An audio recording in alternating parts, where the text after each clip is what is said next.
Bon, eh bien, mon général, mesdames, messieurs, c'est un plaisir pour moi en tant que président de l'association HEC Défense euh, de voir cet amphithéâtre aussi rempli. Vous êtes très nombreux, autant en présentiel qu'en ligne, comme j'ai pu le montrer, et cela témoigne de l'intérêt grandissant de la communauté d'HEC pour les intérêts de la défense, et surtout, ça nous honore. Merci à vous, mon général, d'avoir accepté de venir parmi nous à HEC. Nous vous remercions tout particulièrement au vu de la situation internationale qui est très tendue et très complexe. Et ça rend votre présence. Et donc, nous tenons vraiment à vous remercier. Merci à HEC d'avoir permis cette rencontre, organisée en partenariat avec les alumni, notamment le Club aérospatial défense et sécurité. Mesdames et messieurs, afin de pouvoir commencer cette conférence sereinement, je vais devoir vous demander de bien vouloir désactiver la sonnerie de vos téléphones. Cette soirée va se dérouler en deux parties. Dans un premier temps, mon général, vous allez intervenir, puis nous organiserons 1 heure ou 45 minutes de questions-réponses pour que tout le monde, que ce soit vous, le public, ou les personnes disponibles via Zoom, puissiez échanger avec le chef d'état-major de l'armée de terre. Je vais donc laisser à Natacha, la vice-présidente de l'association HEC Défense, le privilège d'introduire le général d'armée Pierre Schill. Merci.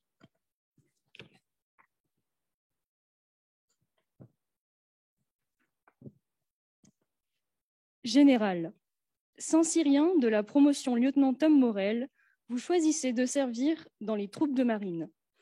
Vous y effectuez votre première partie de carrière et vous y commandez votre compagnie. Lors de cette période, vous êtes notamment projeté au Tchad, en Somalie, en Bosnie, en Albanie et en République centrafricaine. Après avoir encadré une compagnie d'élèves saint-cyriens, vous rejoignez le collège interarmée de défense, puis retrouvez le 3e régiment d'infanterie de marine avec lequel vous serez déployé en Côte d'Ivoire. Vous participez ensuite aux travaux d'élaboration du livre blanc sur la défense nationale de 2008 et de la loi de programmation militaire 2009-2014.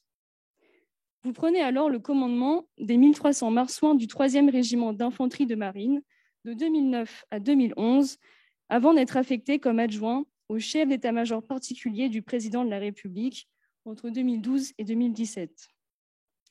Par la suite, vous commandez la 9e brigade d'infanterie de marine, entité regroupant 7 régiments et environ 8000 soldats. Officier de la Légion d'honneur, commandeur de l'Ordre national du mérite, vous occupez les fonctions de chef d'état-major de l'armée de terre depuis l'été dernier.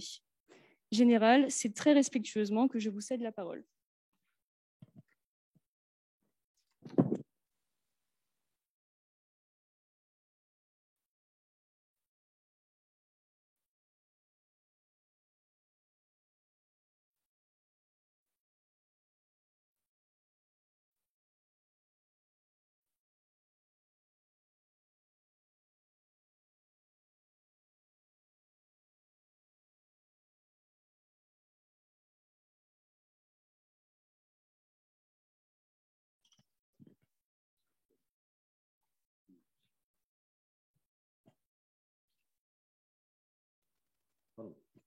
Bien, merci beaucoup à vous pour cette introduction et surtout merci à vous pour cette invitation. Vraiment, je suis extrêmement heureux de pouvoir venir m'exprimer devant vous ce soir et saluer en début de cette conférence à la fois l'encadrement de l'école, monsieur le directeur général, les professeurs qui sont présents, les élèves et puis les anciens élèves. Et vraiment, c'est une joie pour moi de venir m'exprimer devant vous, d'autant plus, et vous l'avez rappelé, compte tenu de la situation internationale. Probablement, nous sommes cette semaine à un tournant dans lequel nous sommes engagés, l'ensemble de notre continent, l'Europe. Nous ne savons pas quelle sera la direction qui sera prise à la sortie de ce tournant. On peut tous espérer qu'elle ne sera pas excessivement dramatique, mais il y a des risques, il y a des dangers, ils sont réels. Et en tout cas, moi j'en suis persuadé aujourd'hui, ce tournant changera la situation de notre monde et au mieux, et j'espère vraiment qu'on sera dans ce mieux, en tout cas, elle nous rappellera combien la notion de défense est primordiale pour un pays comme le nôtre et que donc s'engager dans ces dans cette défense militaire ou d'une autre façon, ou réfléchir à cette notion de défense, c'est primordial. Et c'est primordial et c'est tant mieux. Et je salue vous tous qui êtes ici ou à distance, qui êtes au début, pour la plupart, de votre vie d'adulte et de ce que vous allez construire de votre avenir. Et je salue le fait qu'à ce moment-là, vous pensiez, vous preniez le temps de réfléchir à ces perspectives et à ces sujets qui sont extrêmement importants. L'armée de terre, je vais vous parler beaucoup de l'armée de terre, même si le sujet principal ou qui était évoqué en premier lieu portait sur le management, je vais y revenir, ça s'appelle le commandement dans l'armée de terre, mais je voudrais quand même vous parler de l'armée de terre d'abord. Ça sert d'abord à combattre. Combattre, ou la guerre, c'est une activité qui est ancienne. Guerre du Péloponnèse, guerre de 100 ans, grande guerre, drôle de guerre, guerre des Balkans, et aujourd'hui, guerre en Ukraine. Écrire l'histoire militaire, ça a très longtemps été écrire l'histoire. La littérature est pleine de récits de guerre.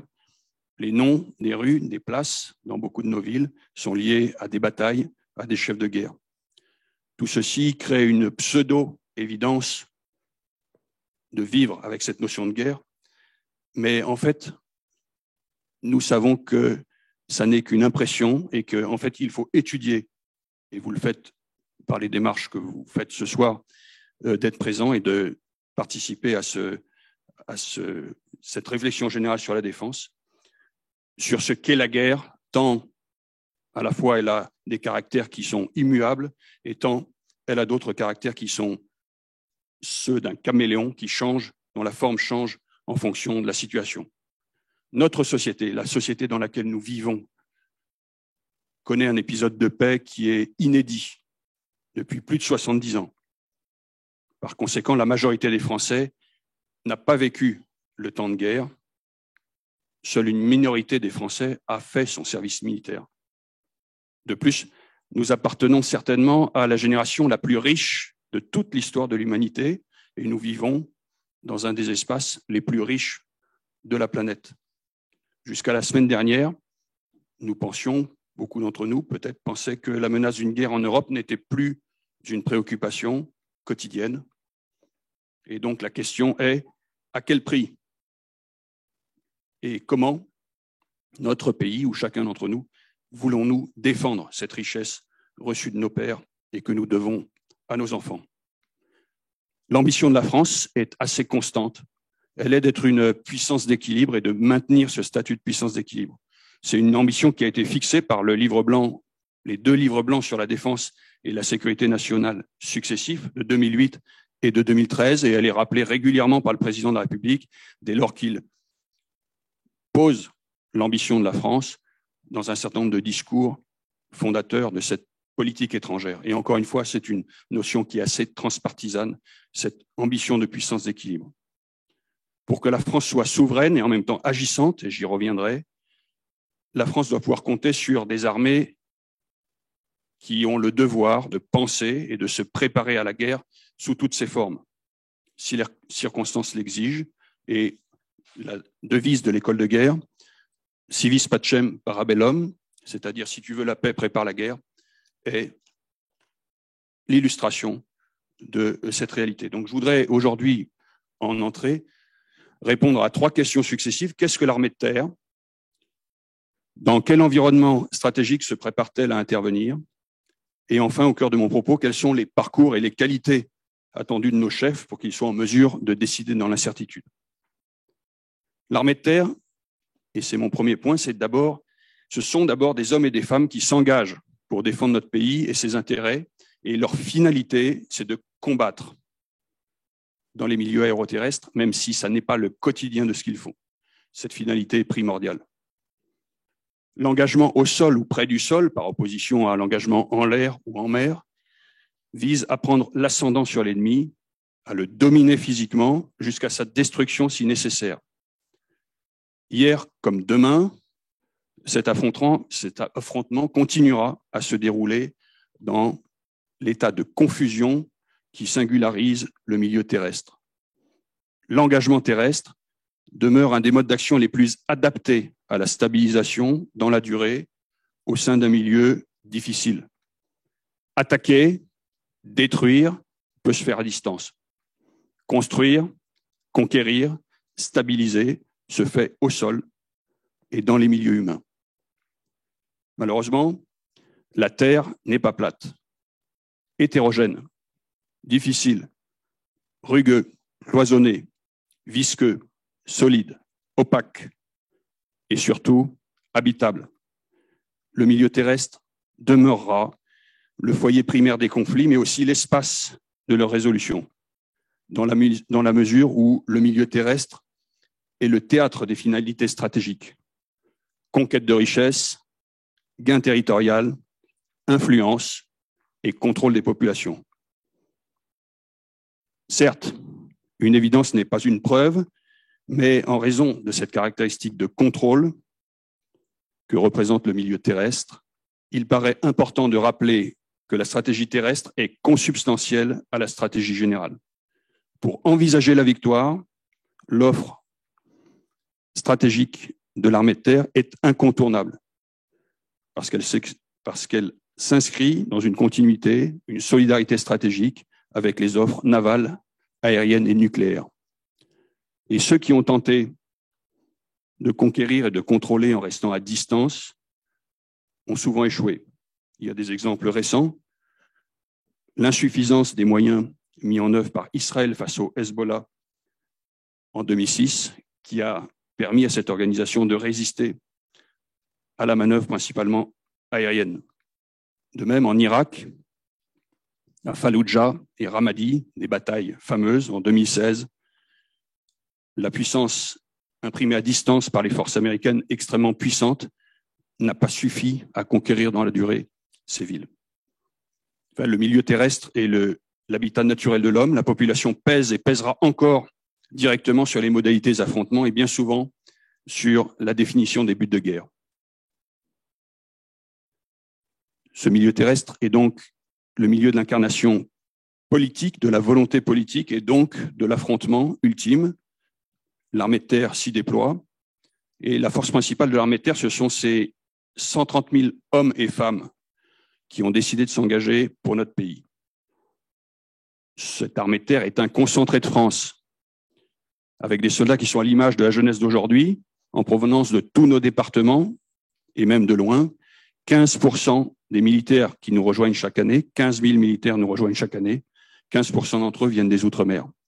L'armée de terre, c'est également l'armée des territoires, 550 implantations dans 80 départements. Notre armée de terre a une grande richesse humaine, je l'ai dit, au-delà du nombre de 130 000, variété de profils, des milieux sociaux, des expériences professionnelles, du jeune légionnaire sans diplôme parlant à peine le français, jusqu'au polytechnicien ou à l'ancien élève de HEC qui embrasse la carrière des armes. Si je donne quelques chiffres sur cette armée de terre, de la Tour Eiffel au Sahel, chaque jour, nous avons 27 000 hommes, soldats, en posture opérationnelle. 5 000 sont déployés en opération extérieure, comme l'opération Barkhane au Sahel. 3 000 sont déployés dans les missions intérieures, comme Sentinelle.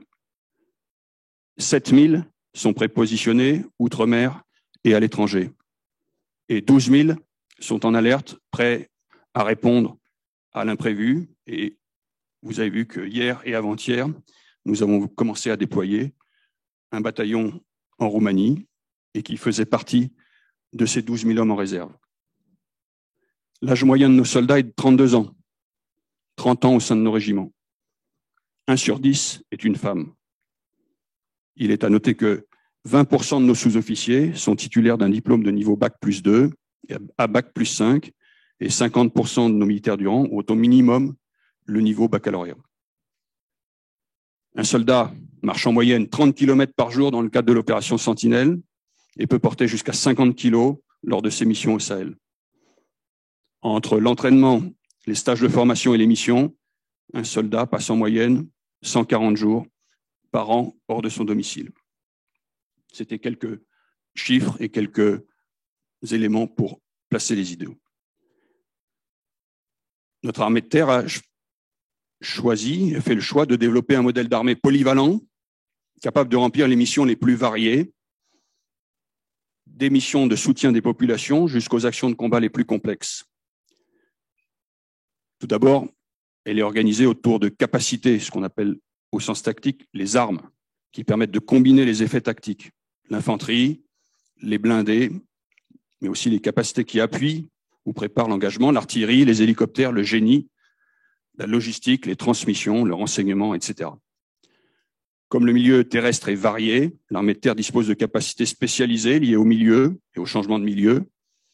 Les parachutistes, qui vont de l'air vers la terre, les unités amphibies qui vont de la mer vers la terre, les troupes de montagne.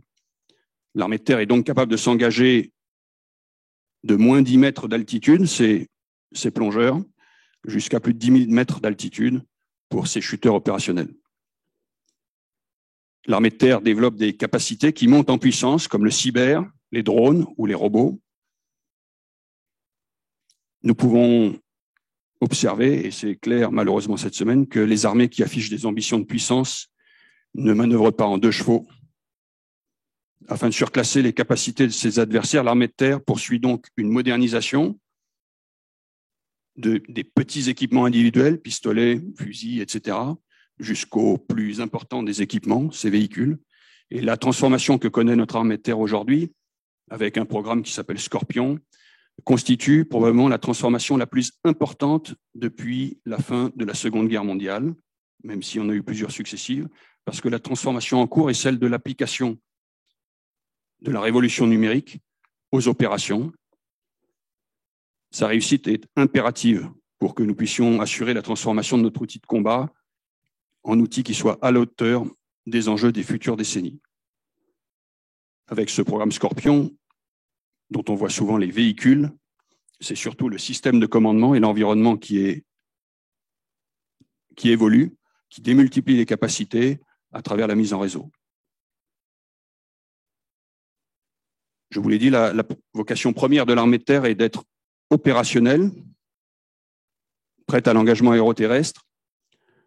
Elle exprime la continuité de la volonté politique et stratégique une fois qu'elle est déployée dans les milieux terrestres. Mais à présent, je voudrais vous dire quelle est ma réponse à cette question. Quel est l'état de notre monde? Le contexte stratégique me semble marqué par 3 tendances qui s'interpénètrent et conduisent à constater une continuité dans le temps et dans l'espace entre 3 états de la conflictualité que sont la compétition, la contestation et l'affrontement. La situation en Europe de l'Est, malheureusement, illustre des années de compétition, de contestation entre la Russie et l'Ukraine et aujourd'hui d'affrontements armés. En premier lieu, et ce n'est pas un fait nouveau, nous connaissons aujourd'hui les effets de ce qui a été baptisé la révolution numérique. Toutefois, nul n'est capable de distinguer quelle en sera l'issue. Ce qui est certain, c'est que cette révolution transforme profondément notre société, qu'elle ouvre notamment de nouveaux champs à l'action humaine, et dès lors qu'un champ est ouvert à l'action humaine, il est ouvert à la compétition, à la contestation et à l'affrontement. Notre armée de terre, nos armées, doivent être donc capables aujourd'hui de combattre dans tous les champs et tous les milieux, c'est-à-dire y compris celui de l'influence, cyber, espace exo-atmosphérique, etc. Et ceci, quel que soit le degré de l'affrontement, du plus facile, du plus aisé, du plus élémentaire, jusqu'au plus dur et au plus absolu. Deuxième effet de cette révolution numérique, c'est l'effacement de la notion de front et de profondeur, d'avant et d'arrière. C'est le fait que l'adversaire, surtout s'il est puissant, est capable d'atteindre ce qu'on appelait traditionnellement la base arrière, concrètement nos populations, le territoire national, pour essayer d'attaquer la volonté adverse sans au-delà de l'attaque des forces sur le front. Troisième aspect de cette révolution numérique, c'est l'apparition de nouvelles compétitions, courses aux armements, avec un double risque de contournement, un risque de contournement par le haut à travers des capacités de rupture, hypervélocité, intelligence artificielle, quantique.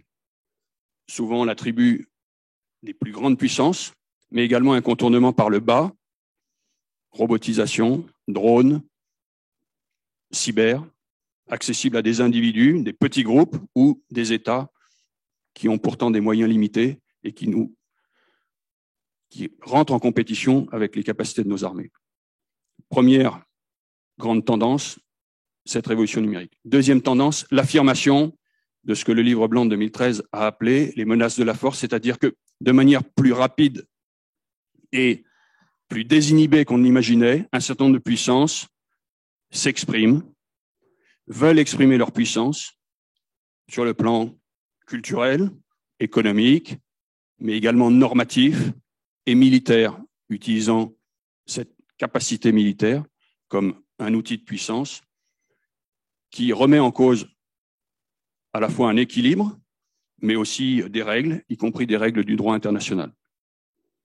Et cette réalité a rendu malheureusement possible l'hypothèse d'un affrontement majeur, c'est-à-dire d'un affrontement mortel pour notre pays et mortel pour nos armées. Derrière cette révolution numérique et cette apparition plus rapide que prévu, plus rapide qu'on ne l'imaginait il y a quelques années, des menaces de la force, il reste malheureusement ce qu'on a appelé les risques de la faiblesse, c'est-à-dire l'existence d'espaces, de zones, de territoires, et pas très loin d'Europe, dans lesquels la faillite des États, les trafics, les déséquilibres démographiques, et maintenant en plus les effets de la transition climatique, créent un certain nombre de risques, d'instabilité, de pauvreté, de conflits, contre lesquels ou face auxquels l'engagement des moyens de nos pays, à travers les moyens diplomatiques, les moyens de développement, mais aussi les moyens militaires, reste nécessaire, même si, malheureusement, l'engagement tel que celui qui a eu lieu en Irak, en Afghanistan, peuvent sembler avoir rendu ces capacités d'action et de stabilisation inopérantes. Il n'empêche que ces échecs, entre guillemets, mais on pourrait en discuter, ne remettent pas en cause que ces risques demeurent et que nos armées, notre diplomatie, nos moyens doivent être en capacité d'y faire face. La combinaison de ces trois réalités, révolution numérique et les implications que j'ai décrites, menaces de la force qui croissent, risque de la faiblesse, combinées, crée une situation qui, aujourd'hui, et je l'ai dit en introduction, rendent concomitants, coexistants, interpénétrés des états de compétition qui sont en fait ce qu'on appelait avant la paix. Dès la paix, nous sommes en compétition avec un certain nombre d'autres états, de contestation et d'affrontement, et que l'enjeu pour nos armées, tout en se préparant à l'hypothèse la plus dangereuse, qui est celle, encore une fois, d'un engagement majeur, même si ça n'est pas la plus probable, modulo ce qui se passe ces jours-ci sous nos yeux, c'est de tout faire pour gagner la guerre avant la guerre, c'est-à-dire pour avoir la crédibilité, pouvoir s'engager de façon à empêcher la montée vers les extrêmes. Deuxième toise de l'ambition de nos armées, c'est l'ambition de notre pays, c'est-à-dire que nos armées et notre défense est calibrée d'une part par les risques et les menaces contre notre pays, mais également par les ambitions de notre pays, et je l'ai dit, l'ambition historique de notre pays, et c'est une position quasi transpartisane, pour autant que le terme veuille dire quelque chose dans notre pays, c'est celle d'une puissance d'équilibre. Puissance d'équilibre, concrètement, pour nos armées, revêt deux volets, deux réalités. Un premier volet qui est le volet de l'autonomie. Notre pays a l'ambition d'être capable de choisir sa voie, d'avoir une appréciation autonome de la situation, c'est-à-dire d'une appréciation indépendante. Cet équilibre n'est pas un milieu entre deux pôles. Nous appartenons à une alliance, nous appartenons à un camp, pour autant qu'on puisse utiliser ce raccourci, mais notre pays a la volonté de pouvoir apprécier de manière autonome la situation et de pouvoir agir avec ses propres moyens. Et ça, pour les armées, ça se traduit par le fait de pouvoir contribuer à cette appréciation autonome de situation à travers le renseignement et aussi à une capacité d'action strictement nationale dans un certain nombre de domaines jugés comme cœur de notre défense. Il y a bien évidemment la dissuasion nucléaire, mais il y a aussi un certain nombre de capacités d'action et l'armée de terre maintient en permanence une capacité de réaction de l'ordre de 5000 hommes que la France peut utiliser en pleine autonomie grâce à ses moyens de projection, notamment aériens et navals. Premier volet, cette question de l'autonomie. Deuxième volet de la puissance d'équilibre, c'est la capacité à peser. Cette capacité à peser pour notre pays, elle se traduit par le fait que notre pays doit avoir une crédibilité suffisante pour pouvoir entraîner un certain nombre d'alliés, les encadrer, leur donner, les encadrer au sens de leur proposer un cadre militaire qui permette de leur donner confiance pour être ce qu'on appelle nation cadre dans une coalition et qui permette soit au sens d'une alliance préétablie, l'OTAN, soit d'une alliance ad hoc constituée en fonction des objectifs, exprimer une solidarité stratégique, mener une action jusqu'à la haute intensité, j'en parlais tout à l'heure. Et donc, pour notre armée de terre notamment, ça signifie avoir une capacité de commandement du niveau de corps d'armée et une division lourde, c'est-à-dire une division de 25 000 hommes pour pouvoir, encore une fois, entraîner la contribution d'un certain nombre de partenaires.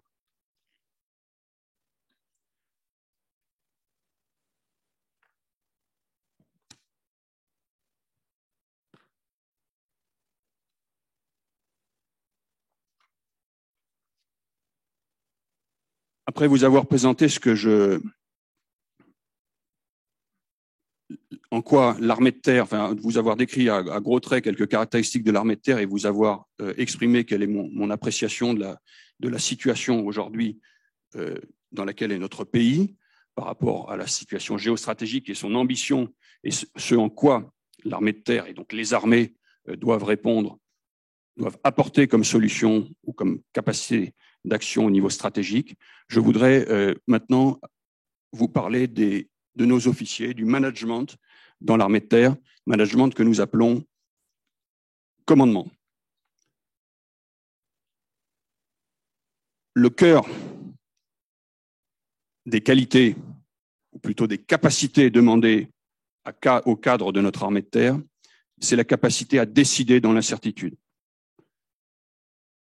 L'ensemble du parcours de nos officiers, notamment, est articulé autour de cette notion, et je pense que cette notion est intéressante. Bien sûr qu'elle a une connotation tout à fait particulière et une ambition extrême dans le cadre de l'emploi de la force armée, compte tenu de la spécificité de l'engagement militaire qui, à la fin, est le fait de détenir la violence, la force légitime pour tuer, éventuellement au risque de sa vie. Bien sûr que cette dimension de singularité militaire donne à cette notion de décision dans l'incertitude une dimension particulière, mais je pense qu'il y a la matière à réfléchir et à l'appliquer à d'autres domaines. Première caractéristique pour pouvoir cultiver cet aspect de décision dans l'incertitude, c'est le fait que dans notre armée de terre, l'ensemble du parcours est basé sur la notion d'expérience et sur la notion de débuter au niveau élémentaire de la hiérarchie. Tout général a commencé sa carrière d'officier comme lieutenant. Il n'en a pas été toujours ainsi dans notre armée de terre.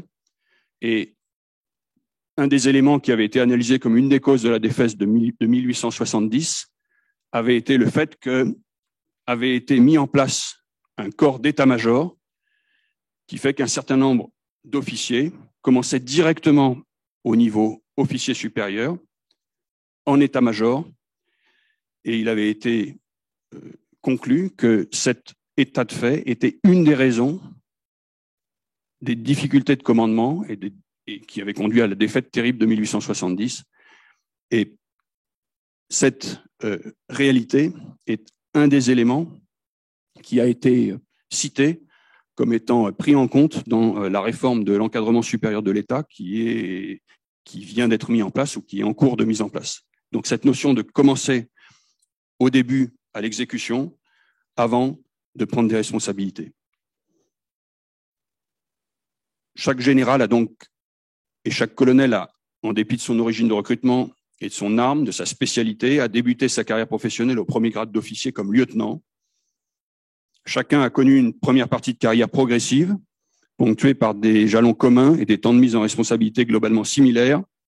Commandement d'une section, c'est-à-dire d'une trentaine de soldats pour commencer, d'une compagnie, c'est-à-dire d'une centaine de soldats, puis d'un régiment, c'est-à-dire environ 1 millier de soldats. Et donc, au quotidien, nos officiers développent des qualités de formateurs et d'éducateurs, des compétences RH et administratives en assurant la gestion de leurs soldats, mais également des compétences logistiques, puisqu'ils sont responsables de matériel utilisé pour leurs unités à l'entraînement. Du fait du rythme des projections soutenues, aujourd'hui projection, c'est-à-dire déploiement en opération extérieure au sein de nos armées, à la fois à l'extérieur comme sur le territoire national, chacun de nos officiers a aujourd'hui acquis une expérience opérationnelle au cours de ces différents déploiements et de ces différents temps de responsabilité. Ainsi, le parcours professionnel d'un officier dans les 13 premières années de sa carrière se caractérise, malgré des emplois très différents, par des points communs qui sont les temps de commandement, par une véritable progressivité dans les fonctions occupées, mais aussi par l'acquisition de compétences de son métier qui sont indispensables, notamment pour les missions extérieures. Le premier rendez-vous déterminant à partir duquel est constitué le vivier du haut encadrement dans nos armées, c'est le concours d'entrée à l'école de guerre, qui sélectionne à peu près 80 lauréats sur 300 candidats chaque année à l'école de guerre. Et il y a des représentants de l'armée de terre qui sont parmi vous et qui sont dans ce cadre de leur école de guerre. La moyenne d'ancienneté de service de nos officiers est d'environ 13 ans, je l'ai dit, et la moyenne d'âge de 35 ans. C'est à l'issue de cette scolarité que ces officiers accèdent aux responsabilités les plus hautes jusqu'au grade de général. Les chiffres, à Saint-Cyr, nous avons à peu près 200 officiers. À l'école de guerre, je l'ai dit, nous avons 80 lauréats. Chaque année, nous avons 40 officiers qui commandent un régiment. Et chaque année, nous avons 20 officiers qui deviennent généraux. Pour moi, être officier, c'est être responsable. La raison d'être d'un chef militaire est d'accomplir et de faire accomplir la mission reçue, quelles que soient les conditions, surtout lorsqu'elles sont dégradées. Cela est au cœur de la formation de nos officiers et dès le début de leur carrière. Être officier, c'est avant tout être responsable, un sens des responsabilités qui repose sur 2 piliers. Premier pilier, l'autorité, et deuxième pilier, la subsidiarité. C'est une évidence naïve, mais donner des ordres, c'est bien la première chose attendue d'un chef militaire, malgré sa jeunesse. Bien sûr, consulter, recueillir les avis est précieux, mais in fine, un chef décide et fixe le cap pour atteindre l'objectif. En situation de commandement, responsable du destin de ces hommes, et j'ai reparlé tout à l'heure de la singularité et de ce que signifie fondamentalement cette responsabilité lorsqu'on est au combat face à la mort à donner et la mort à recevoir. L'autorité est la première responsabilité que doit assumer un officier, sans confondre autoritarisme et autorité. C'est un équilibre entre le droit de donner des ordres à ses subordonnés et le devoir de les tirer vers le haut. L'autorité implique d'avoir dans ses mains la vie et la carrière de ses subordonnés. Et donc cette autorité militaire telle qu'elle est exercée ne vaut que par cette finalité militaire. Un sujet qui est souvent mis sur la table, c'est celui du service militaire. Ne faudrait-il pas rétablir un service militaire général pour un ensemble d'une classe d'âge? Parce que ça ferait connaître l'autorité militaire, etc., etc. Attention, il y a là un biais possible. En tout cas, l'exercice de l'autorité militaire dans les formes qu'on lui connaît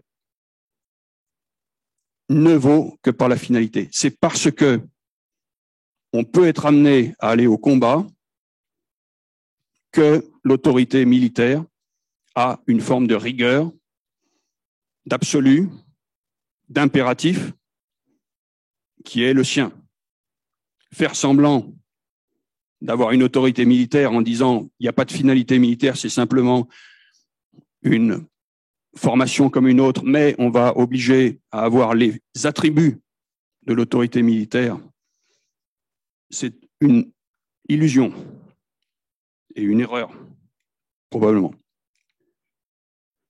Maintenant, il y a un certain nombre de règles de vie en collectivité, y compris d'uniformité, etc., qui n'ont pas cette finalité militaire et qui peuvent être aussi des modèles à suivre ou des modèles à mettre en œuvre.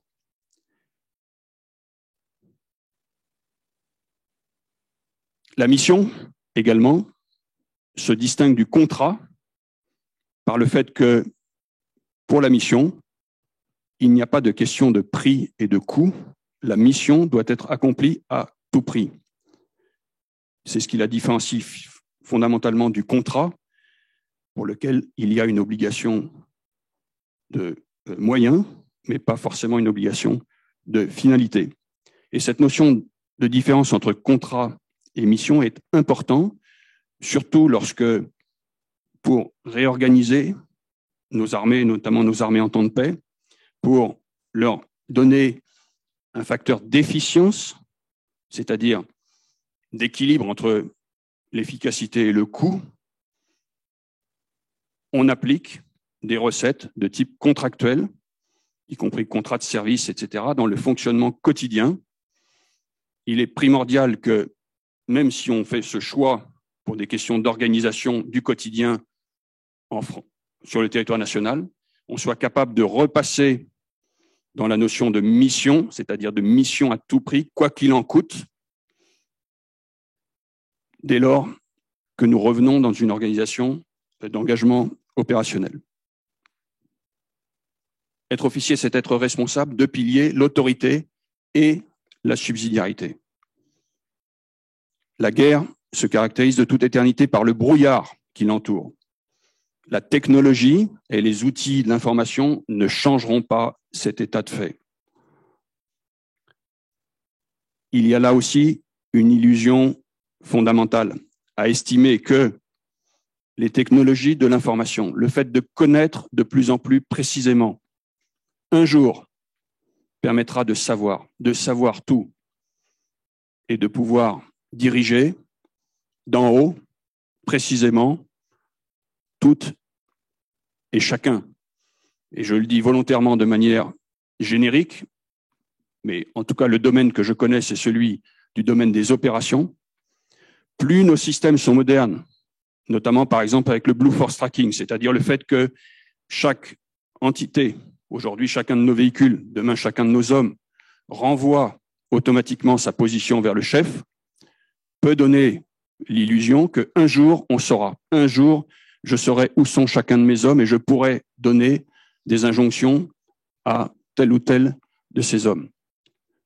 Il y a là, encore une fois, une illusion fondamentale parce que dans la guerre, compte tenu de la rugosité du terrain, de l'environnement et de la situation et de l'adversité et aussi de la psychologie absolument fondamentale face au risque de sa vie, ce brouillard de la guerre qui est omniprésent depuis toute éternité demeurera. Et donc derrière l'autorité doit venir la subsidiarité, c'est-à-dire la capacité à donner à un subordonné, qui est lui-même chef, un espace de liberté dans lequel il va être capable d'agir pour agir au mieux. Maintenant, cette subsidiarité doit être ordonnée.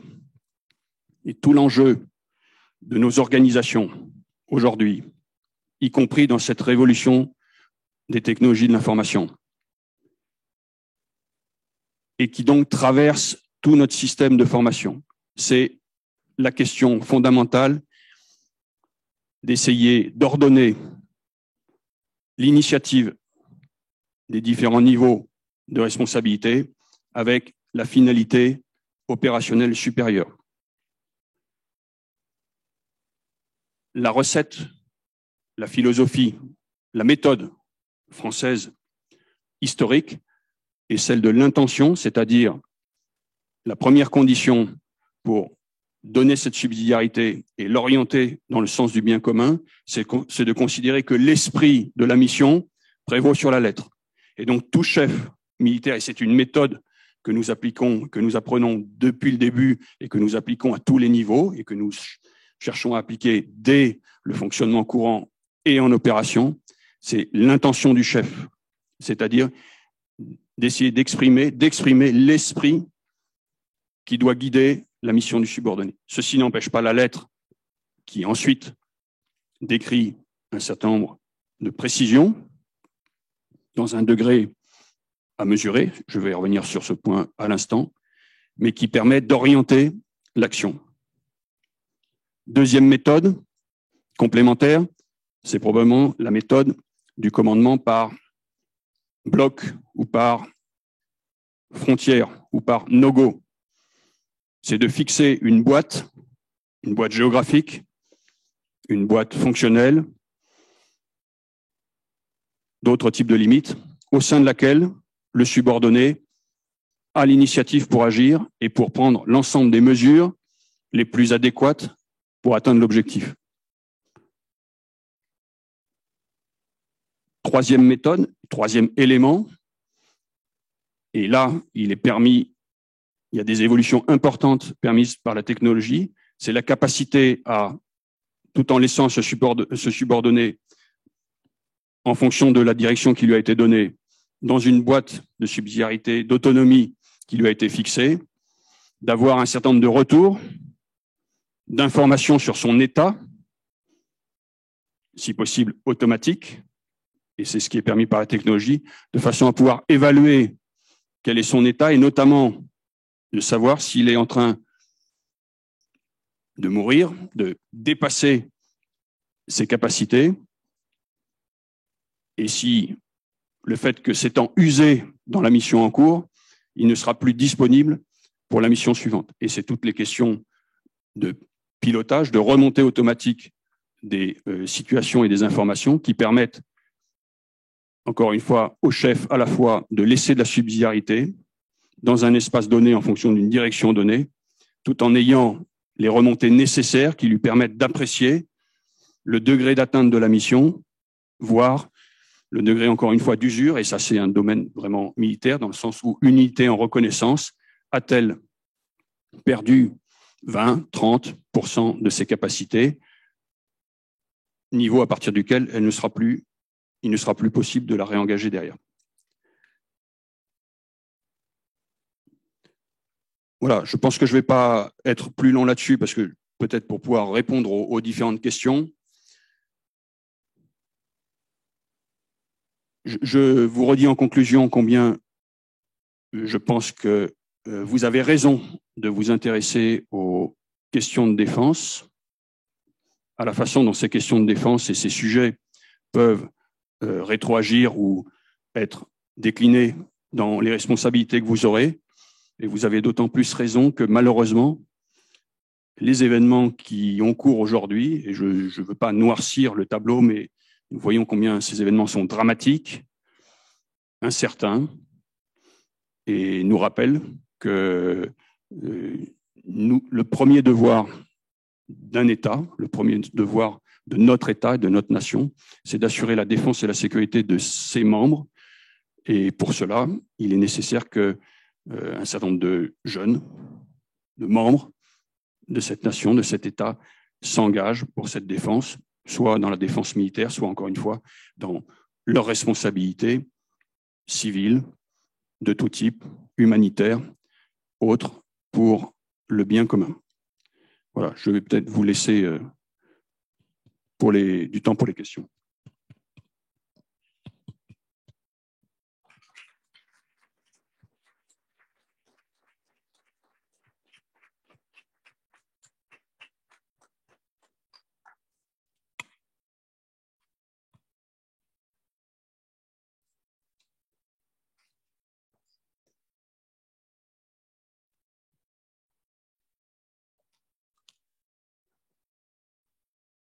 Bon, eh bien, merci beaucoup, mon général, pour votre intervention. On va passer à une partie du coup de questions-réponses.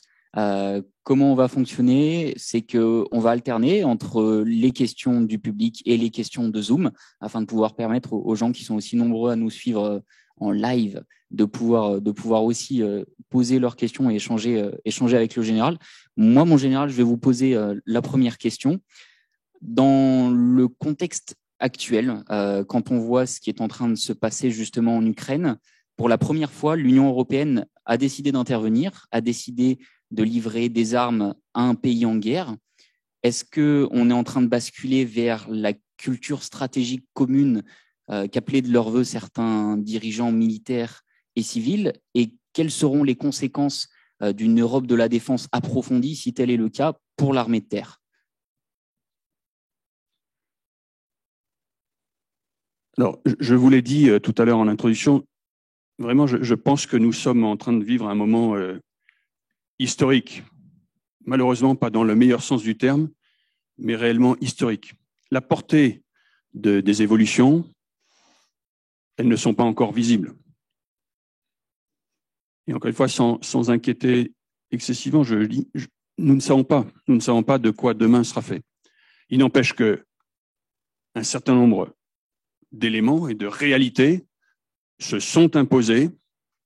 On les a vus monter finalement au cours des dernières semaines, mais il y a des réalités concrètes sur la bataille, sur l'offensive, sur les morts qui sont une réalité depuis maintenant une semaine, qui forcément vont changer notre appréciation de la situation et la façon dont nous aurons à y répondre. La France, de manière, encore une fois, continue et historique au cours des dernières années, en tant que membre fondateur de l'Union européenne, en tant que membre du Conseil, membre permanent du Conseil de sécurité des Nations Unies, puissance nucléaire, deuxième ou troisième réseau diplomatique du monde, etc., a une conscience de la réalité de la situation du monde et d'un certain nombre de risques et de devoirs et de responsabilités qui sont les siens, dans laquelle nous baignons. Dans notre projet européen qui se construit bottom-up, c'est-à-dire par la politique des petits pas, qui a toujours été la voie suivant laquelle l'Union européenne s'est consolidée au cours des dernières années après des tentatives de construction par le haut, eh bien, effectivement, des événements successifs font faire des pas supplémentaires. Les événements d'aujourd'hui devraient, et je l'espère de tout cœur, faire un pas supplémentaire vers cette question de la souveraineté européenne. Pourquoi il y a une opportunité? Parce qu'il y a une menace forte qui se matérialise et parce que aussi les deux organisations qui sont souvent opposées sur cette question de la défense ou présentées comme en opposition de l'OTAN et de l'Union européenne sont toutes les deux très profondément impliquées et engagées aujourd'hui face à ces événements en Russie. Et finalement, vous avez cité un pas en avant qui a été fait par l'Union européenne à travers ce financement d'armements létaux à partir de nouveaux outils de financement, la FEP, qui sont de tout nouveaux outils qui viennent d'être mis en place, sont concomitants avec des mouvements de l'OTAN qui sont là aussi les premiers. Pour la première fois depuis des décennies, l'OTAN a déployé ces éléments d'alerte. Il se trouve que l'élément d'alerte de tête, le Spearhead Battalion, c'est-à-dire le fer de lance de l'OTAN, que nous sommes en train de déployer en Roumanie, est français. Et donc, nous, Français, il se trouve que nous avons la chance d'être aujourd'hui à la fois à la présidence du Conseil européen, en alerte premier rang de l'OTAN, à un moment dramatique de cette montée en avant, et que nous sommes en mesure à la fois de donner des gages à l'OTAN, en disant à l'OTAN, vous nous donnez des ordres et nous sommes solidaires, et nous le démontrons à travers les déploiements que nous faisons, tout en étant à l'Union européenne à l'instigation de la boussole stratégique qui doit être adoptée au cours du mois de mars, qui va exactement dans le même sens. Et donc, il y a là une opportunité malheureuse, mais il y a une opportunité pour que nous ne soyons pas accusés de jouer l'un contre l'autre, mais que nous puissions présenter des arguments qui, de bonne foi, contribuent à démontrer à nos alliés qui en doutaient que, objectivement, si l'Europe veut pouvoir diriger son avenir, avoir voix au chapitre sur son avenir, l'Europe doit être non seulement une puissance économique, mais une puissance normative, une puissance culturelle, et donc aussi une puissance militaire. Ceci sans être forcément séparé des États-Unis. Donc, oui, je pense qu'il y a la possibilité de faire un pas en avant. Est-ce que ça changera des choses pour notre armée de terre? Oui, parce que ça poussera l'armée de terre à approfondir ce qu'elle fait déjà. Mais l'armée de terre est aujourd'hui, et nos armées françaises sont aujourd'hui, des armées qui veulent construire ces coalitions et qui donnent un certain nombre de moyens pour que les politiques, s'ils le décident, puissent prendre des décisions de puissance, etc. Je ne vais pas détailler sur les affaires de battle group de l'Union européenne, de brigades franco-allemandes, de corps européens, etc., mais qui ne sont que des outils qui ne peuvent que répondre à une volonté politique. Il faut que cette volonté politique préexiste.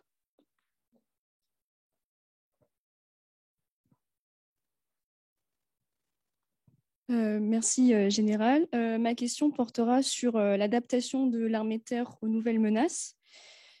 S'entraîne-t-on, se prépare-t-on et s'équipe-t-on de la même manière pour faire la guerre contre-insurrectionnelle, comme c'était le cas à Barkhane au Mali, et la guerre de haute intensité, comme c'est davantage le cas dans le conflit qui oppose l'Ukraine et la Russie?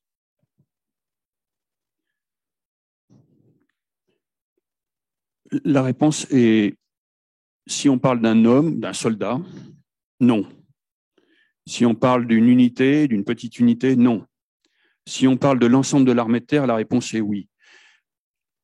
L'armée de terre française est aujourd'hui organisée comme un grand réservoir de force et de toute façon, une unité qui est engagée en opération de l'armée de terre n'est pas une unité qui est déjà constituée dans sa garnison telle qu'elle. C'est de toute façon une unité qui est bâtie pour répondre à la mission qui lui est confiée.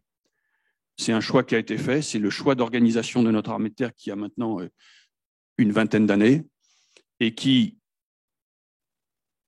joue donc encore une fois de la polyvalence générale, collective. L'armée de terre dans sa globalité est polyvalente et elle veut, et elle a le devoir, d'être capable de répondre à la fois aux missions de secours aux populations, de protection des populations sur le territoire national, de contre-insurrection telle que vous l'avez décrit, d'insurrection, d'intervention limitée et d'intervention la plus lourde. Mais ça passe forcément par le fait d'aller prendre dans les différentes unités de l'armée de terre chacun des éléments constitutifs qui permettent de créer l'unité nécessaire pour cet engagement de haute intensité. Il n'empêche qu'il y a un certain nombre d'éléments qui sont fondamentaux, qui sont communs à tous les types d'engagement.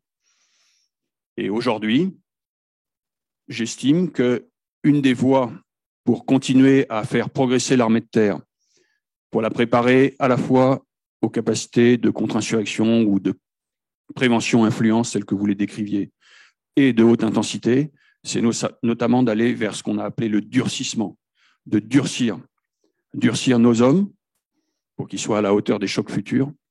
Quand je dis hommes, de nos hommes et femmes, de nos soldats, de durcir nos équipements, c'est-à-dire d'avoir des équipements, et nous sommes en pleine modernisation Scorpion, je le disais, qui soient à la hauteur de ces engagements futurs, plus durs, de durcir notre entraînement, et nous allons vers des exercices de plus en plus ambitieux, et nous avons par exemple en 2023 un exercice très important qu'on va appeler Orion 2023, qui sera la première fois que nous déploierons à nouveau depuis 30 ans plus de 10 000 hommes en terrain libre avec leurs équipements pour s'entraîner. Et durcissement de nos organisations qui permettent de passer plus rapidement de la situation, je dirais, des quartiers à l'opération. Et encore une fois, c'est ce que nous avons fait ces jours-ci, c'est ce que nous faisons ces jours-ci en déployant ce bataillon en Roumanie en alerte et en reconstituant derrière un certain nombre d'alertes de façon à se tenir prêt à toutes les évolutions de la situation dans les prochains jours ou dans les prochaines semaines. Merci beaucoup, Général. À présent, on va laisser la parole au public. Donc, quelqu'un va circuler avec le micro pour que vous puissiez poser vos questions. Bonsoir, monsieur. On a observé récemment en Ukraine donc les plus de 100 000 hommes déployés par l'armée russe. On a vu les capacités cyber de l'armée russe. On a vu les capacités d'intervention internationale soutenues par la Russie. Et tout ceci avec un budget égal à celui de l'armée française. Est-ce qu'ils arrivent à faire plus avec moins d'argent? Comment, ou alors est-ce qu'on n'est pas aussi informé de ce que fait l'armée française? Est-ce que c'est qu'un trompe-l'œil? Voilà, je vous remercie.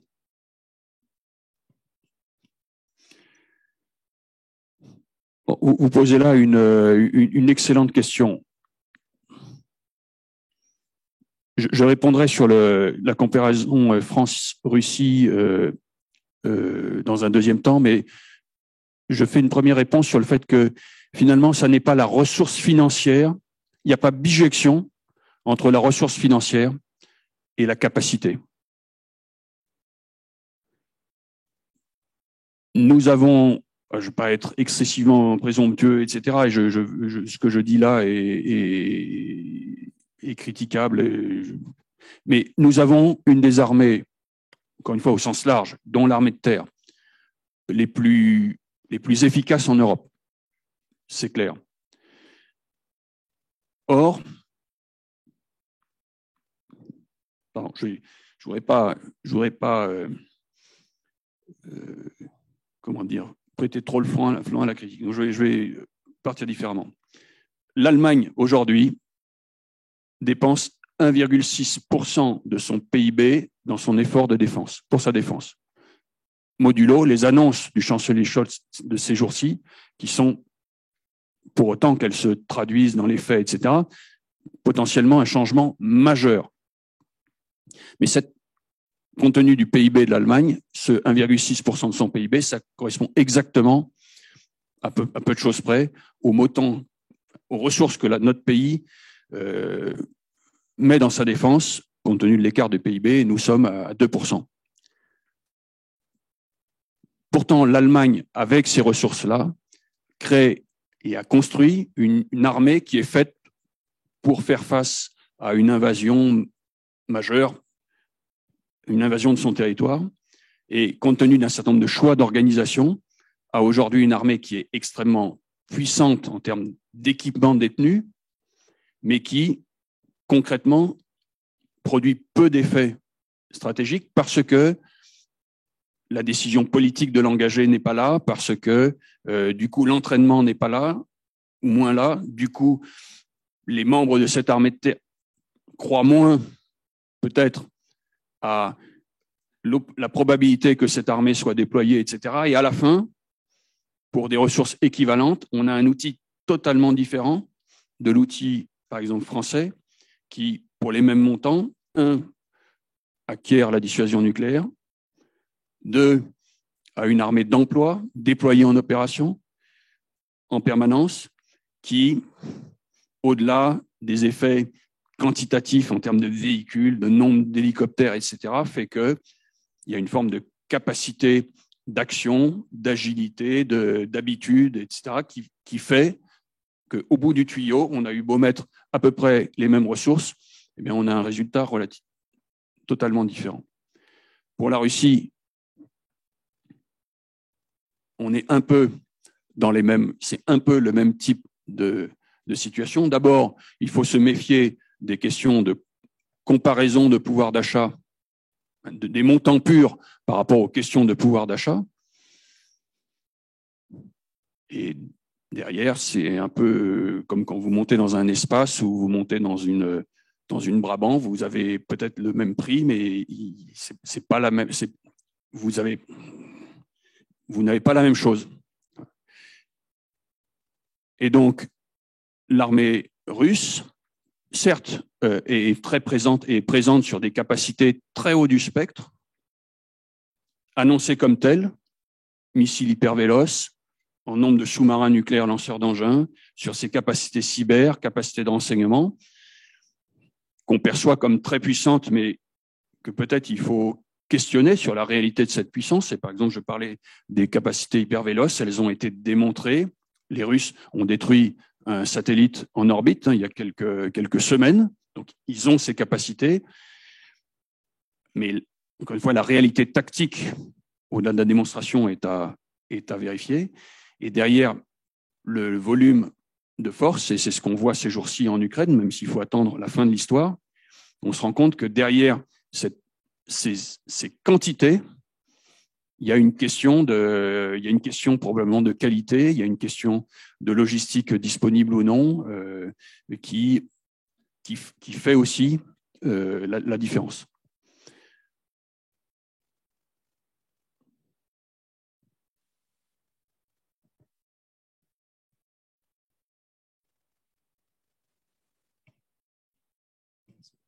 Bonsoir, mon général. François Martin, président du club HEC Géostratégie. Un certain nombre de pays d'Europe ont livré des armes létales à l'Ukraine, aux Ukrainiens. Je ne sais pas si la France y est associée, je pense que vous me le confirmez ou non, je ne suis pas sûr. Cette décision n'est pas dissuasive, évidemment. Est-ce que vous ne pensez pas qu'il y a un risque de possibilité, un risque d'escalade par le fait de livrer des armes dans le cadre d'un conflit où nous ne sommes pas menacés directement? C'est ça ma question.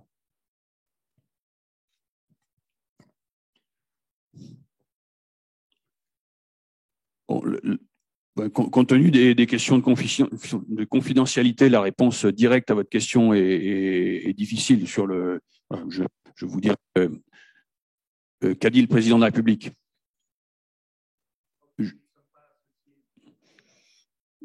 Alors, il va parler à 20h tout à l'heure. Je ne sais pas s'il parle sur l'Ukraine. Peut-être le dira-t-il. S'il parle sur sujet de politique intérieure, je ne comprends pas. Mais du coup, je ne vous dis ni oui ni non sur l'affaire des armes létales, etc. En revanche, je réponds à votre question sur la question de l'association à ce conflit. Première réponse, le président Poutine a dit clairement à plusieurs reprises, et notamment il y a 3 jours de manière extrêmement claire, qu'il était une puissance nucléaire. Nous sommes une puissance nucléaire.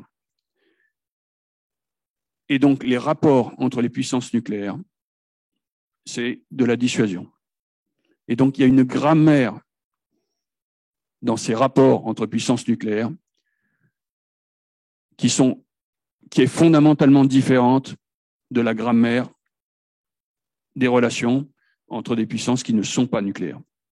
Et donc, notre pays, par rapport à son expression vis-à-vis de la Russie, expression publique, expression à travers l'aide fournie à l'Ukraine ou autre, est plus prudent, plus sage que d'autres.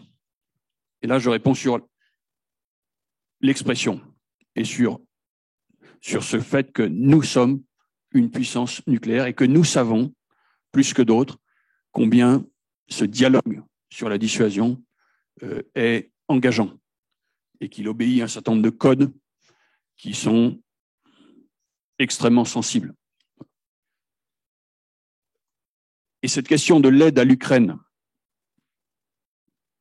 des pays occidentaux, c'est une question excessivement sensible. Vous avez vu ce qui s'est passé en Grande-Bretagne. La Grande-Bretagne a eu, au cours des derniers jours, une expression, au cours des dernières semaines et des derniers mois, une expression assez engagée au profit de l'Ukraine et assez agressive, enfin en tout cas assez engagée également vis-à-vis des Russes, mais a toujours eu également un discours calibré, et notamment parce que la Grande-Bretagne est également une puissance nucléaire. Mais que hier ou avant-hier, une ministre britannique a dit publiquement « J'invite les Britanniques qui le souhaitent à s'engager en Russie, à aller combattre en Russie. » Et vous avez vu qu'elle a été immédiatement reprise dans les heures qui ont suivi par le ministre des Affaires étrangères qui lui a dit attention, qui a rétropédalé en disant attention, nous sommes effectivement, le propos de Poutine est un propos réellement dissuasif, et donc la façon de s'engager, d'être partie prenante ou non au conflit, ça n'est pas anodin dans le conflit en cours. Maintenant, est-ce que le fait que la Russie attaque l'Ukraine veut dire que nous ne sommes pas directement menacés? Je pense qu'il y a là une vraie question également, parce que, encore une fois, nous croyons au droit international, nous croyons à l'équilibre des alliances, nous croyons au fait que le règlement des différends internationaux doit se faire par le droit. Nous croyons qu'en appui de ce droit et de cette réalité, le déploiement de capacités diplomatiques, économiques, de développement et militaires peuvent servir, mais que ça n'est pas une façon de régler les conflits. Et donc, nous pouvons considérer que l'agression russe, l'attaque russe contre l'Ukraine, objectivement, nous menace. Et d'ailleurs, elle veut nous menacer. Il ne faut pas se voiler la face. Le message du russe est pour nous aussi. Il est pour l'Ukraine, il est pour l'OTAN, il est pour nous aussi. On va prendre une question sur Zoom. Alors, nous avons une question de Mathieu Royer-Piéchaud qui vous demande « Mon général, vous avez évoqué l'importance de l'autonomie en termes de projection des forces. La prise de l'aéroport Antonov par les Russes en Ukraine montre la dépendance de nos armées aux transporteurs lourds d'autres pays pour projeter ces troupes. Un programme de transporteurs lourds français ou européens, éventuellement dérivé de l'A380, est-il envisageable pour conserver une capacité de projection intacte ? Merci.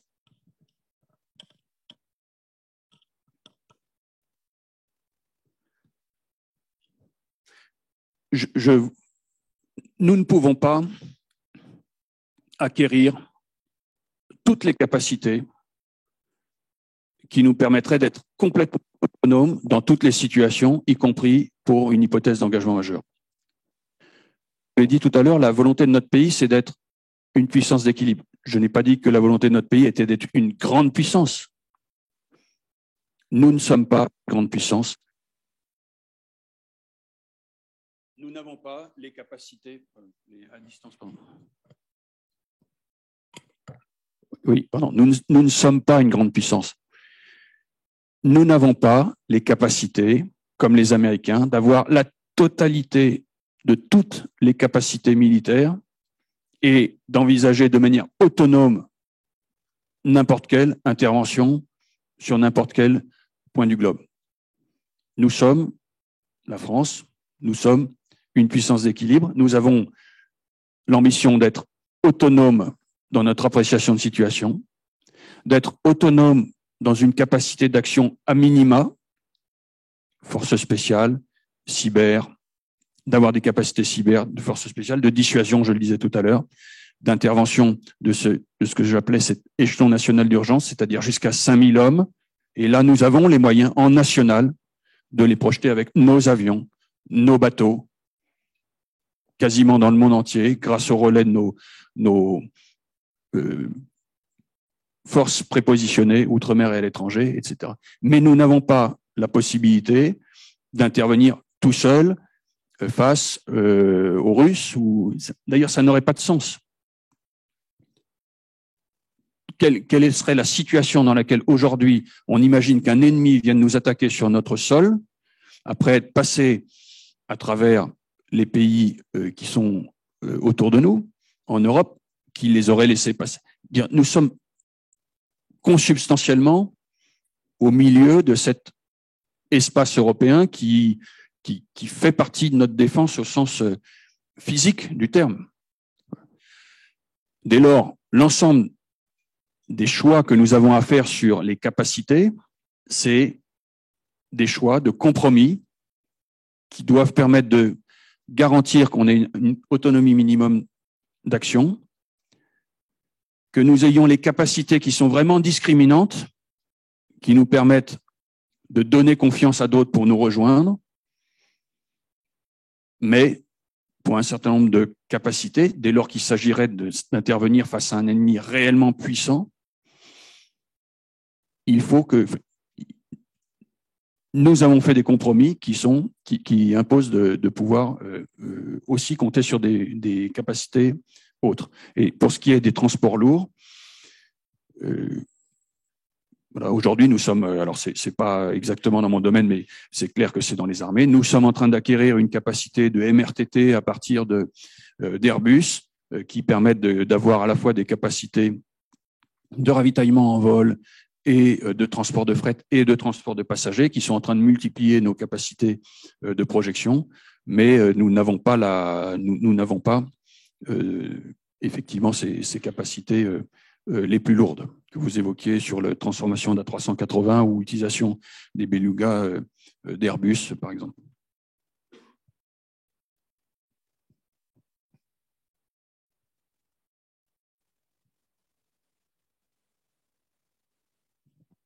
Mon général, bonsoir.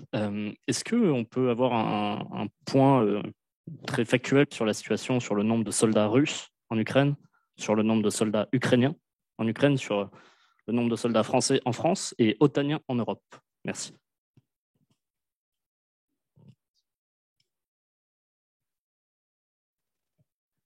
Soldats français en France, ça je sais. Dans l'armée de terre, 105 000. Dans l'ensemble des armées, 320 000.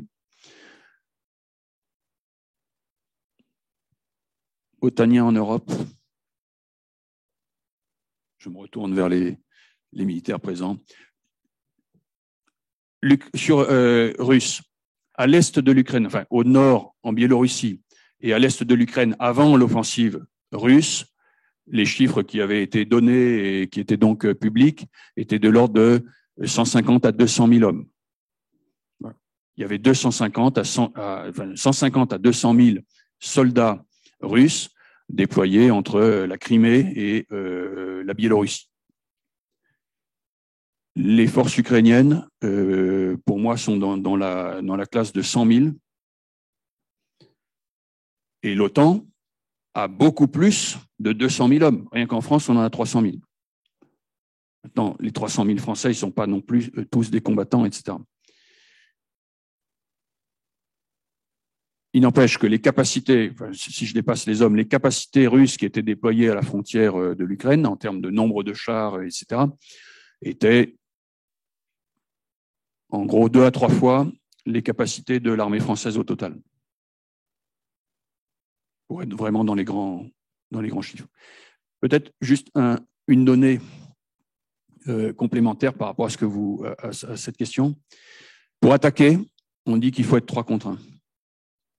Donc, on peut estimer que face à une force de 200 000 hommes, de 150 000 hommes, 50 000 peuvent l'emporter, mais les 150 000 peuvent détruire les 50 000. Et donc, il y a aussi une question de rapport de force pour défendre. On n'a pas forcément besoin d'avoir, d'abord, non seulement le même type de capacité, mais exactement les mêmes forces que celui qui attaque. Ce 3 contre 1, c'est vraiment un chiffre très, très général, mais qui donne un ordre de grandeur et qui permet d'illustrer ce déséquilibre entre celui qui attaque et celui qui défend également. Et en Russie, en Ukraine, aujourd'hui, on le voit, il y a aussi la notion d'attaquer en espace ouvert et d'attaquer en ville, qui, là aussi, probablement demande des rapports de force différents. Probablement qu'en espace ouvert, à 1,5 contre 1, vous pouvez, et surtout si vous avez des capacités supplémentaires, bousculer l'adversaire mais qu'en ville, les Israéliens, par exemple, estiment qu'il faut être 7 à 8 contre 1. Après, l'attaquant, enfin, je ne vais pas développer, l'attaquant a aussi le choix d'utiliser un certain nombre de ses forces pour fixer son adversaire et de choisir le lieu où il attaque et obtenir localement sur le lieu de son attaque un rapport de force favorable qui lui permet de, même s'il n'est pas globalement sur le théâtre à 3 contre 1, d'obtenir localement un rapport de force de 3 à 4 contre 1. Ouais.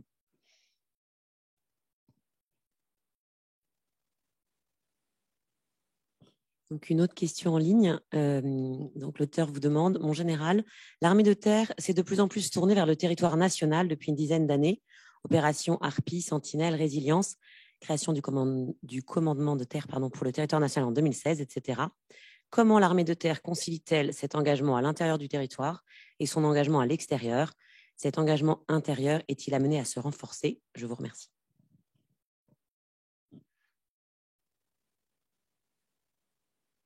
L'ambition de l'armée de terre, le devoir de l'armée de terre, la mission de l'armée de terre, c'est de défendre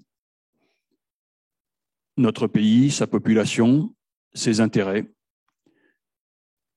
avec des moyens qui lui sont consacrés par la nation, qui sont importants, mais qui sont limités, enfin qui ont une taille donnée. Pour ce faire, je l'ai dit tout à l'heure, l'armée de terre a choisi d'être un énorme réservoir de capacité et de pouvoir construire les unités nécessaires à l'intervention ou à l'action, quelle qu'elle soit. Il y a 3 espaces principaux sur lesquels l'armée de terre doit intervenir, en fait. Il y a un espace qu'on pourrait appeler l'espace de prévention-influence, plutôt en Afrique, au Proche et Moyen-Orient. Il y a un espace qu'on pourrait appeler l'espace de solidarité stratégique, qui est principalement l'Europe, qui demande des forces puissantes. Je parlais tout à l'heure, corps d'armée, division. Et il y a un espace du territoire national. Territoire national qui doit être compris comme territoire métropolitain, mais aussi territoire des Outre-mer. Nous avons des Outre-mer. C'est une richesse très importante de notre pays. C'est une part de notre pays primordiale. Je disais tout à l'heure, je mentionnais tout à l'heure dans mon propos, 15% des jeunes qui s'engagent dans les armées viennent de nos Outre-mer. 20% des membres de notre armée de terre viennent des Outre-mer. Parce que la France a la chance d'être la métropole et les Outre-mer, nous sommes voisins de tous les espaces, de tous les continents. Nous avons la 2e zone économique exclusive. Mais ces Outre-mer sont aussi des sentinelles avancées et soumises plus que le territoire métropolitain à la pression contre la souveraineté, pression économique, pression militaire éventuellement, etc. Donc le territoire national, c'est un espace sur lequel notre armée de terre doit agir. Le choix qui a été fait, j'y reviens, c'est d'avoir un réservoir global et dans ce réservoir, de prendre les forces qui sont nécessaires à un moment donné à intervenir sur le territoire national. Donc la question qui est posée sur les armées sont allées plus vers le territoire national au cours des dernières années qu'auparavant, c'est oui, c'est le résultat de la menace sur le territoire national, menace qui s'est matérialisée par les attentats terroristes de 2015, puis de 2017, des risques d'attentats, de la pression contre notre souveraineté sur les Outre-mer. Compte tenu des efforts extrêmement importants qui ont été faits par nos services de renseignement, etc., les forces de sécurité intérieure, aujourd'hui, nous avons réussi à diminuer la menace terroriste armée organisée sur le territoire national, même si elle est présente, et donc ça nous a permis de réduire, pour l'armée de terre, le déploiement de protection sur ce territoire national. Si malheureusement demain,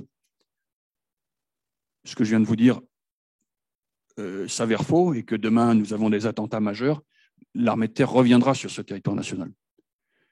Malheureusement, si demain nous sommes opposés à un ennemi puissant qui, de toute façon, essaiera de toucher le territoire national par la cyber, par l'influence, par des sabotages, par de la subversion, les armées devront s'engager sur le territoire national pour protéger les populations.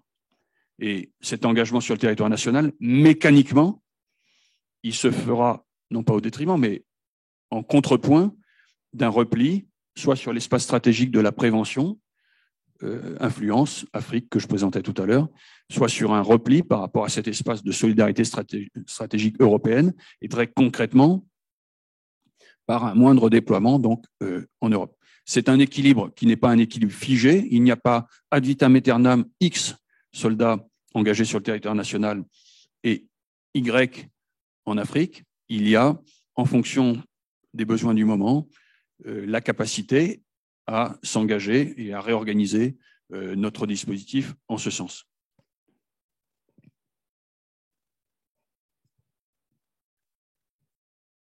Bon, eh bien, merci beaucoup, mon général. Merci pour vos questions. Je vais faire un petit mot de fin puisque l'heure tourne. Et puis, vous savez, comme moi, malheureusement, on ne va plus prendre de questions puisque le président de la République va parler d'ici quelques minutes. Et donc, je vais donner le mot de fin.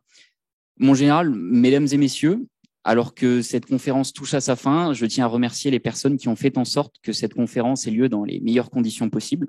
Tout d'abord, merci à vous, mon général, pour cette intervention aussi brillante qu'intéressante et qui a su, j'en suis sûr, passionner votre auditoire, que ce soit sur les thématiques très complexes de brouillard de la guerre jusqu'aux questions sur les qualités et quantités des armées, notamment la qualité de l'armée française. C'est une chance que nous avons de vous recevoir et j'ose m'avancer en disant que nous avons beaucoup apprécié échanger avec vous.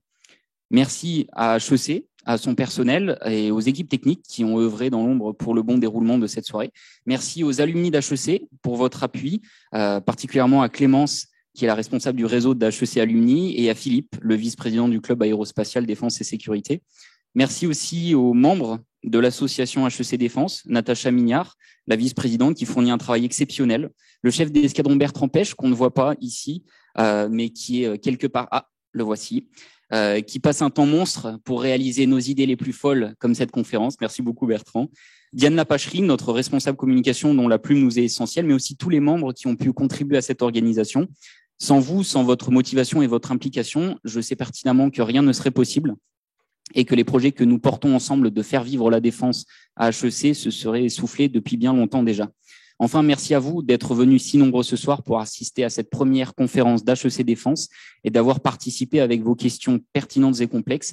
J'espère sincèrement, au nom d'HEC Défense, de vous revoir dans une prochaine conférence et je croise les doigts pour qu'elle soit aussi brillante que celle-ci. Merci à tous. Bonne soirée.